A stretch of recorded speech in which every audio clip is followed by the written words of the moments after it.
korban penahanan ijazah UD Sentosa Sil melaporkan 3 akun penyebar info lowongan kerja yang diduga melakukan tindak pidana penipuan ke Polda Jatim.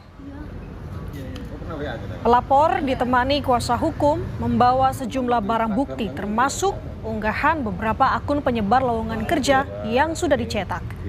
Korban melaporkan 3 akun yang dimiliki Diana Janhua serta melaporkan salah satu manajemen UD Sentosa Sil yaitu Veronica terkait dugaan penipuan dan penggelapan.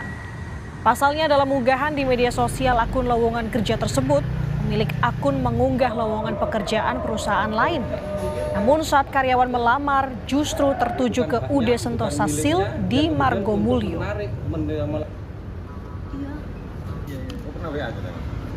Ada 3 dugaan tindak pidana yang terjadi yang kita laporkan. Yang pertama adalah dugaan tindak pidana penipuan, di mana bahwa ada akun-akun media sosial, ada 3 akun. Yang pertama adalah akun Facebook, kemudian akun aplikasi Kita Lulus, dan akun Instagram yang melakukan pengumuman lowongan pekerjaan.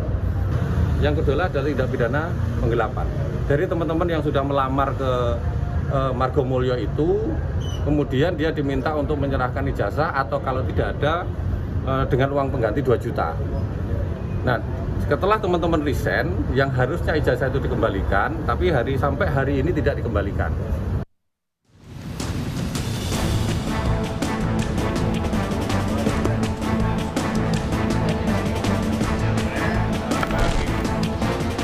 Kasus penahanan ijazah ex-karyawan Sentosa Sil di Surabaya, Jawa Timur semakin pelik. Buntut peristiwa ini, Wali Kota Surabaya menyegel salah satu gudang dan kantor Sentosa Sil di Pergudangan Margomulyo, Surabaya. Penyegelan gudang UD Sentosa Sil dilakukan setelah ditemukan sejumlah pelanggaran aturan yang berpotensi membahayakan keselamatan lingkungan dan masyarakat sekitar. Wali Kota Surabaya meminta seluruh perusahaan di Kota Surabaya menaati peraturan sehingga tak membuat gaduh Kota Pahlawan. Perusahaan apapun di Surabaya harus mentaati izin dan guyup, tidak membuat gaduh. Dan ternyata perusahaan ini tidak ada tanda daftar gudangnya. Sehingga hari ini kami tutup. Kami sudah berkoordinasi dengan Kementerian Perdagangan.